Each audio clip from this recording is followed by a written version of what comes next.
आमर honourable excise commissioner श्रीजुक्त नृसिंह भोल सार निर्देश थिला जे आगु को आसंता इलेक्शन को आखि आगे रखिकी नाइट पेट्रोलिंग ब्लॉकिंग चेकिंग सब कड़ाकड़ी करने निर्देश थिला। सार निर्देश क्रमे आम जिते काली रात नाइट पेट्रोलिंग करूँ भोर समय आम बरमुंडा अंचल जो प्रहरा कार्य करूँ हठात देखिलु 5 जन युवक किसी बैग धरिकी आमको देखी से भयभीत हेले चमकी पड़े तेणु सन्देह अवस्था आम अटकईलु आम 20-30 किलो गंजा जबत करूँ पचरा उचरा कर जानलु जे से बिहार अंचल पिला यंग पिला से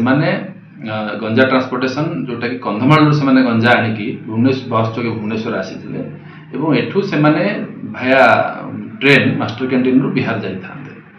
से आगुरी थे दिथर सब कर मुनाफा अत्यधिक लाभ आशारे से इलीगल काम कर आज पर दी NDPS एक्ट आम गिरफ्त कर माननीय कोर्ट को चालान कर।